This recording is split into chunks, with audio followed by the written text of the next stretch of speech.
Biodiesel producers are a vital part of Iowa's rural economy.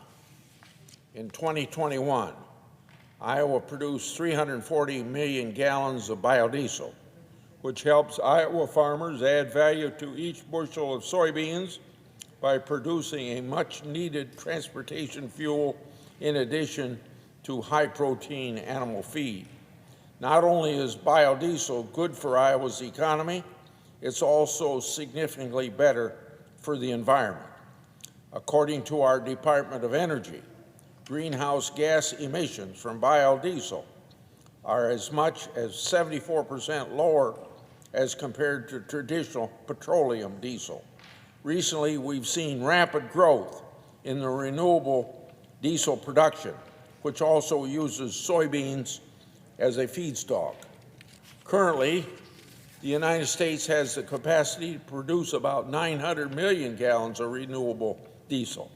However, if all of the planned investments come to be, within 2 years, the United States will have a capacity to produce 5 billion gallons.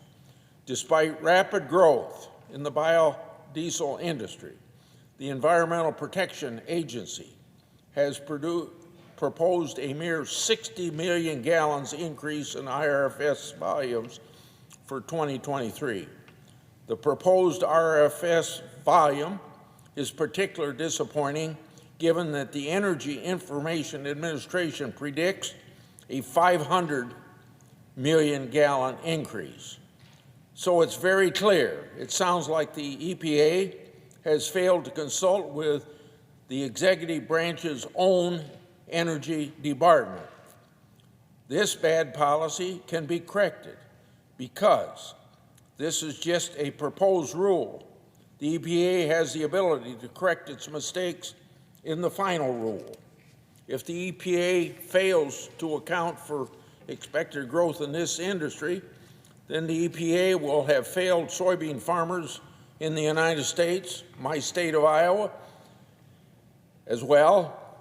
This also comes at a time when soybean farmers are making great strides in conservation practices that further reduce carbon emissions and improve soil health. As the Treasury Department begins to look at the Sustainable Aviation Fuel Tax Credit in the so-called Inflation Reduction Act that passed last August, they need to acknowledge these advances. I did not support the Inflation Reduction Act because it is chock full of reckless spending and job-killing taxes. However, that act requires the Treasury Department with determining how to measure carbon emissions for a variety of renewable fuels. What Treasury decides could make or break the renewable fuels industry. Treasury must use the best available science for determining carbon emissions. So I want the Treasury Department to take note. This science is found at the Department of Energy's Argonne National Laboratory. The National Lab has developed a state-of-the-art model for estimating greenhouse emissions by fuel source. Oddly, for determining the carbon emissions of sustainable aviation fuel, the Inflation Reduction Act directs Treasury to use the International Civil Aviation Organization model or a similar model. If I was involved in writing the bill, I would have made sure that the Treasury Department could not outsource these important modeling decisions to an international organization when we've got a U.S. laboratory that can tell you how you can do it in the most environmentally positive way. The international model doesn't reflect advances in conservation practices used by American farmers.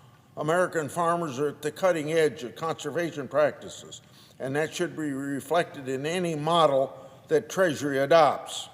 Farmers across the country stand ready to provide low-cost and low-carbon fuel to consumers on land, air, and sea. However, if the international model is adopted, a sustainable aviation fuel made from homegrown corn and soybeans will be very much shortchanged.